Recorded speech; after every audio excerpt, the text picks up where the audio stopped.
Hi, so welcome to episode 6 already of Just One Thing. And today I'm very excited to be joined by Vicky because it's something a little bit different for us. We're going to be thinking about um, sustainable and ethical travel, amongst other things. So I'm going to hand over immediately to Vicky to tell us a little bit about Earth Changers. So, Vicky, tell us all. Sure. So, I'm the founder of Earth Changers, www.earth-changers.com.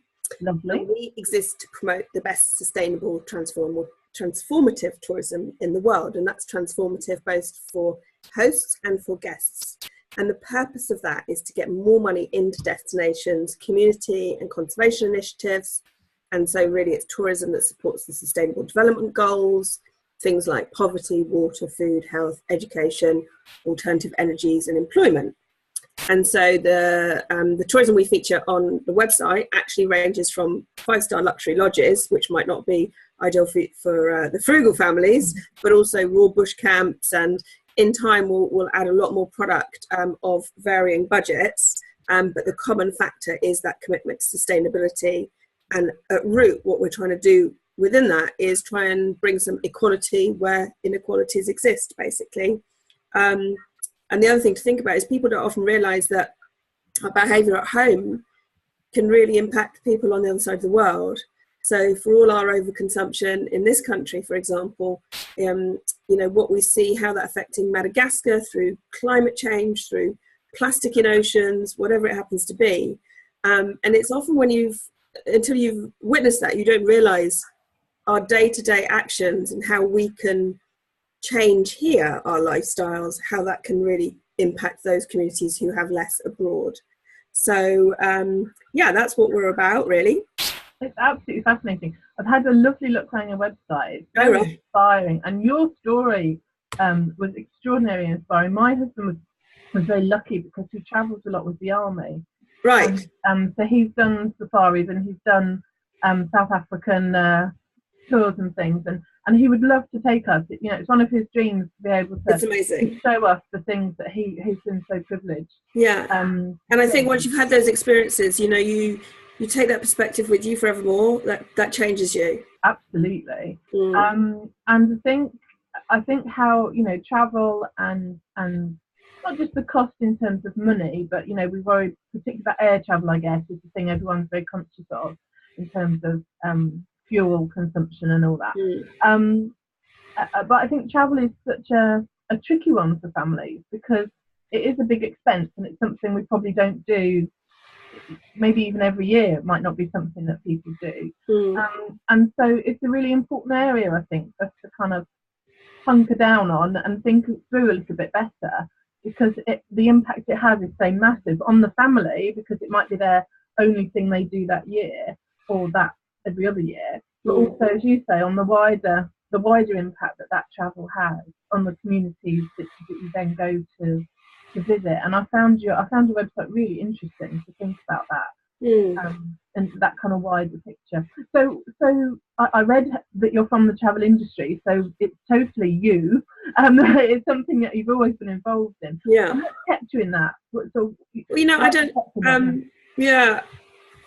I always wanted to travel. I mean, literally, my first stated ambition age 4 to my mother was I want to go to every place in the world called Victoria after my name, right?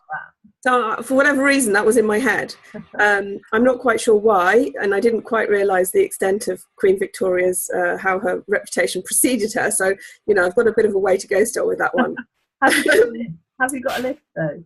I've done there's quite a few, but every town has a Victoria Street at some point in time. So, but I've done some big ones like Victoria Falls and Victoria in Australia, and still many to go. However, so the next really one I'd love to go to. I've never been to Victoria in Canada, so yeah. Okay, so you have a list still. Yeah, although I'm not a big fan of, I have to say, I'm not a big fan of bucket lists because to me travel is such a privilege and an extraordinary experience that to sort of demean it to a point of a bucket is a little yes, I know it's about kicking the bucket, isn't it? Yeah. But I mean, so I always had the travel bug for some reason, but I also I did come from quite a dysfunctional family. So I think there was probably an element of escape, because I lived in a pressure cooker. So, you know, one thing I didn't come from was a wealthy family. And so to come from a family who didn't have, you know, two pennies massively between them. I mean, my parents split up when I was 16, and I was very much, right, off you go on your own, make your own way in life. And so prior to that, my father didn't like the holidays or sun.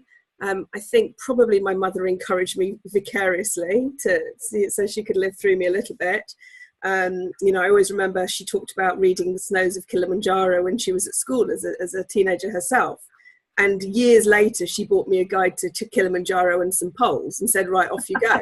And then, Wow. then it's up to me to book my trip, right, obviously. But she sort of, you know, encouraged it along. And so for me, you know, I studied French and international business at university. And, you know, it was very obvious for me that I wanted to spend some time in France after university to practice my language skills. But I was also I love mountains. I was a skier. I'd already been involved with school ski trips, which I paid for myself, so I'd always worked a lot. If I, you know, my childhood was, if you want to do it, you've got to earn the money and off you go yourself to sort it out. And so so I knew I wanted to travel after university, but I knew I didn't have the money to just be able to do it. And so the way for me to do it was to work in travel. And so I got my first job was to be a resort manager for a ski tour operator. And so I worked winters, and then I also worked summers on lakes and mountains and hiking holidays. And so I worked in travel so I could travel, you know, and in between seasons, I would, you know, we didn't earn very much. We used to earn 56 quid a week, you know, and it was just at the national insurance threshold. And we would have also a level of sales that we earn commissions on in that sort of work. So, you know, my aim in like selling at that point in time was to maximize my travel budget in between seasons, really. And I earned as much as I could, ran as good a resort as I could in terms of profitability, got good at my job, and in between off I went with my backpack on. And so my first international trip myself solo was Australia and Indonesia and Thailand when I was 23. And really through doing that, I then experienced tourism that wasn't package holidays, you know, tourism that visited local communities and conservation. And I already had in me a nature, a love for nature, and a love for, you know, that's why I went to work in mountains ultimately, a sort of connection with the earth, as it were. And I find a great deal of, I don't know, I'm just quite a one with the outdoors, and partly growing up through Yorkshire, in Yorkshire, sorry. You know, I'd actually been born and brought up in London, West London, and then my family moved to Yorkshire when I was 9, and I found even at that age the opportunities that I got that was so different growing up in a big city, because at school we went out abseiling and kayaking and, you know, hiking or whatever in the Dales, and probably hated it at the time, probably whinged, but actually retrospectively it had a huge impact on my life. And so I you know, I sought to do that a lot more in the future. So at what point did you feel that, so you got to travel and you got to see a traditional kind of tourist way of working, at what point did you feel that wasn't for you, that actually that traditional model just wasn't? Yeah, I mean, I think happy with? I saw the two sides of it. You know, my own travels were independent, backpack on, meeting local people, spending money locally. You know, you're really interacting with the community and what the purpose is. And then the jobs in travel, because I came back to this country and carried on working in travel. And the jobs inevitably were in that sort of package holiday market. And I actually got involved in internet tech in the late 90s. So I was quite early days in that. And I loved it because I just saw the amazing opportunities for the way to connect the world within that and create communities. And I was involved with actually developing online communities for different vertical industries when I first moved to London, after I'd come back from living abroad. But almost the bigger the jobs, as you progressed in your career, became more and more, you know, big corporates and very sort of siloed to this mass market, you know, because that's where the jobs were. and they certainly weren't in sustainable tourism, even though, you know, at that point in time, sustainable tourism wasn't even really a name, or responsible tourism wasn't a name. And so as I progressed in my career and got more and more involved in this, when I then went abroad and did trips myself, the stark contrast of what I was dealing with in terms of work versus what I was experiencing just became more and more pronounced, I think. And I'd gone to a friend's wedding in 2001. I went to two friends' weddings. One was in New Zealand, which was all open roads and, you know, the sort of backpack on the travel I love. Another was in Kenya. And I got a cheapy deal through work. I worked at the time for Teletext. I was part of the team that took the original analog TV system and was taking it digital for the first time. And so I got a cheapy deal through one of our Teletext advertisers to stay in an all-inclusive so I could get to this wedding. And while I was there, I went and talked around the pool and interviewed the guests there, to sort of interview, you know, I'm on holiday. And anyway, saying what's brought you here and why are you here, and, you know, what are you doing while you're here? And I, for one, I was going to the wedding, but I was also going on safari, and I was going out and talking to the guys on the beach and going down the shebeens, the sort of the little local bars and stuff. And, you know, we'd been warned by the hotel not to go outside of the sort of tourist enclave, if you like. And I just found that absolutely phenomenal. And talking to the guests, 90% of them were probably, didn't care where they were there for sun. They were there to eat as much as they could and drink as much as they could. They'd never went outside. They weren't going on safari. And beyond that, they didn't have insurance and they didn't have anti-malarials. And many of them were actually on social security benefits, and they were actually taking a 10-day period in between sign-ons, which was, I was just like, oh my Lord. And I felt incredibly guilty because the vast majority of them booked through Teletext. And I thought, I'm doing this. I'm helping. I'm facilitating this. I'm creating this website that's going to help people do this. I don't want to do that. My tourism is going and talking to the guys outside and going on safari and having the anti-malarials and having the insurance and being responsible about how we behave when we go. And, you know, it sounds very boring to be responsible on holiday. But the point is, if you just think about it, if it was the other way around, if it's your home and people are behaving in that way in your home, would you like it? You know, how would you feel? And it's things like, you know, I've dealt with volunteer tourism a lot as well since then. And a lot of people expect to be able to teach, for example, in some less developed country community. And it's like, well, can you walk into a school at home and teach? You wouldn't be allowed, you know. It's not really on a lot of this stuff. So, you know, that was my real big penny drops. One of them was that Kenya trip. And I just thought, what am I doing? And it was at that point in time, I just thought I need to work in what is now known as responsible and sustainable tourism. And I then switched and worked for a mass market operator who was getting involved in that area. And unfortunately got there and found that it was a bit of a PR job.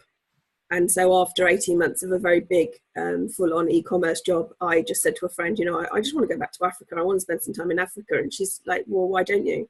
And I thought, yeah, why don't I? And I saved up and I went and I quit. And so I traveled around Botswana, Namibia, Zambia, South Africa. I volunteered on a lion conservation project in northern South Africa, and then on community initiatives in southern South Africa, down near Cape Town. And I very much say, you know, that was my real life-changing trip, I'd say, because I was just like, if I can use my skills, which helps tourism bring positive impacts and not digital development in mass market, then that's what I want to do. You know, that's my, literally a penny drop, that's my vocation. Wow. And, you know, along the way, I've had lots of other little instances. I remember negotiating in Zambia with a lady for, it was a really sad story. She'd come to visit, it was outside an orphanage, and she'd come to visit her baby son, and she'd handed over her child to the orphanage because she was HIV positive, and she'd been HIV for 10 plus years, and she didn't have long to live, probably just by going on, you know, life expectancy with HIV at that point in time. She had a husband who was alcoholic and abusive, and generally physically violent to her when she went to try and get antiretrovirals. And so she had handed over her child to the orphanage in order for the child to be looked after, because she felt if she died any day, he wouldn't be looked after. The father would just abandon him. And so she'd come to visit him, and she asked me for 40p for a chicken, to buy a chicken. And, you know, I'm not one to give money out when I'm traveling, because I don't think it generally helps people in terms of, you know, I'm very supportive of enterprise rather than just giving through begging. And I remember just having this discussion about this 40p chicken, but it was in Zambian currency, and it's just like, oh, for goodness sake, it's 40p. And you know, it's things like that. And she was my age, and we had and we sat down and we had a discussion. And actually, she'd had quite a fall from grace. She'd come from quite a wealthy family originally, and got involved in this terrible relationship and ended up with HIV, and all this sort of stuff had happened, and her family had disowned her. And it was a terrible story, and I don't think genuinely don't think she was just giving me the heartfelt, you know, guilt factor. And her birthday was the day before mine, and it was it just really struck, you know. There's things like that when you spend time in communities, you just go. It just brings you so much perspective on what we have at home and what we have in our lives, and we're so lucky, really. It's really inspiring to listen to. I could listen to you all day, I think. No, I can tell me many stories. I'm sure you can. And I have not travelled widely, so I find it all completely enthralling. So just to bring us back then, because we could be at this all day. Yes, definitely. Other than Earth Changes, which I will put on the comments, the link to what you're doing, have you come across any other sort of websites or things that you found really helpful in this sort of niche bit of responsible travel and tourism? Anything? I know you kind of were at the sort of start of that process and that way of thinking, so you're probably the leader in this, but anything else you've come across that you think is helpful? Yeah, I mean, there's a lot of to be honest, you know, there's a number of responsible tourism sites out there, and you know, the one that's existed for a long time is responsibletravel.com, and you know, just to sort of differentiate, I suppose, between what I do and what some other organisations do, I'm really trying to promote. I think historically, sustainable tourism has focused on minimising the negative, and that's negative environmental and social impacts. And what I'm trying to do is about maximising the positive, just to give a bit of differentiation. So money's seriously going into where it's really, really needed. You know, I think there's so many sites, and there's not one that I look at all the time particularly. There's just great initiatives, you know, even in this country, things like the big beach cleanup day that happens every summer, getting kids involved in that. You know, kids learn so much these days at schools in terms of environment. You know, I think they will make a very different planet once they're the adults making decisions over the rest of us in our senility. You know, getting kids hands on with anything like that, where they really understand that their behaviour can contribute to adding to plastic pollution, for example, or they can help. And, you know, part of taking responsibility is like, if you're walking along a beach and you see some rubbish, pick it up and put it in a bin or recycle it or whatever it happens to be.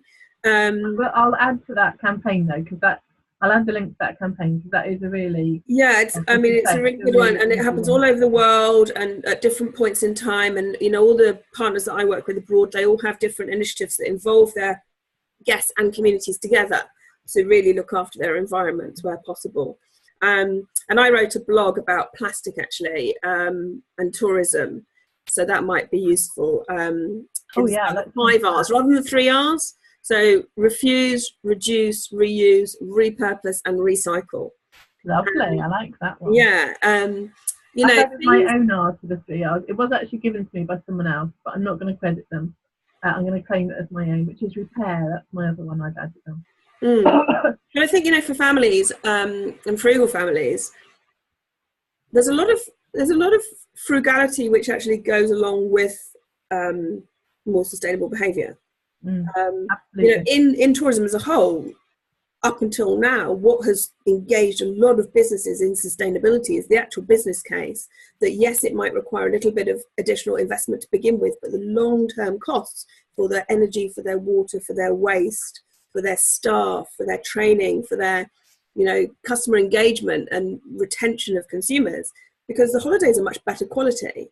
And so, I mean, ABTA, the Association of British Travel Agents, get involved in a lot of this, and some of the big tour operators have run surveys, and they've shown that where they have certified accredited properties for sort of, you know, environmental type things, they have better customer survey responses, even though the customers don't necessarily notice that there's a difference, but it's because it's a better quality of tourism. And you know, families, when they go abroad, you know, one way to save money is things like self-drive can be cheaper than flying the whole family. Flying, it obviously has quite a negative environmental impact in terms of carbon. It's not the worst though. I mean, I don't want to say it's great, but at the same time, I think it does get a bit of a disproportionate flack. You know, travel as a whole is about 5% of carbon impacts worldwide. Aviation within that is probably 2 to 3%. So it's not 50%, but at the same time, the real challenge is it's one of the hardest things to do anything about. So airlines are looking at you know, alternative fuels, but it's going to be at least 10 years away, they think, probably. So in the meantime, yes, consider longer holidays, shorter haul, you know, go once a year rather than 3 times a year for short breaks. And as a family, you can drive. That probably saves money too. As a family, quite often self-catering, which means you're buying food locally and it's supporting local suppliers and stuff like that. And isn't that part of the adventure as well? Yeah, absolutely. And that whole interacting with local people and trying to speak the local language. Yeah. And then seeing if the supermarket has the thing, you know. And trying things that you just think, what on earth is that? So the question 4, it doesn't have to be travel related, but I guess it's most likely to be because that's one of your passions. Is, have you come across a gadget, a physical thing that helps with sustainable living or with travel possibly, or just a really wonderful thing that you could not live without? Water bottle. Ah. Probably goes with me everywhere. I've got an array of tin ones, and a great tip actually, if you're ever up a cold mountain environment, you know, you can put it in a sock and it can be a hot water bottle, and if it's been boiled the night before, and if you're somewhere where, you know, water needs what's the word, you can't drink the water naturally, then you can, once it's boiled, and you can drink it in the morning. It's very nice. Yeah. And also with an orange vitamin C thing, fizzy one, you know, that makes water with chemicals in much nicer. So yes. Have you ever eaten snow? I do feel I have to. Water bottle definitely goes everywhere with me. And the other thing would be not so much sustainability, but just gadget use is probably my backpack. And I would absolutely encourage anyone, if they're traveling, to invest in good bags. My first one I remember my father, he persuaded me to spend an extra 20 quid.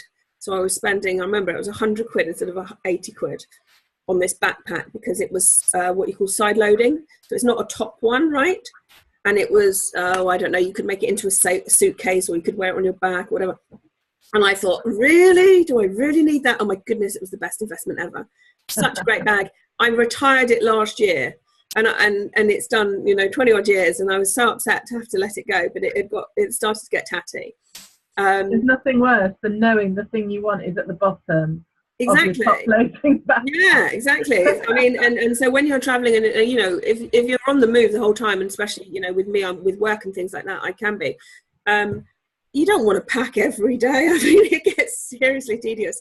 And yeah, it's that. If you're in a hostel as well, and you hear someone rustling around, it's like, oh, just know where your stuff is. So definitely. And then last year I bought a new bag, which is a mate called Osprey, and they are very good on their sustainability actually. And it is such an amazing bag. I absolutely love it, and it's really sad, but yeah. But you know, my first rucksack, I mean, it's the only thing that's gone everywhere in the world with me. no one else has, you know. It's a very trusty companion. Relationship. I'm very fond of that bag. I really struggled to let it go, but I took it to the charity shop. Hopefully someone would be able to use it, but it was past its best for going through lots of international airports for me. So yeah, so the new one is amazing though.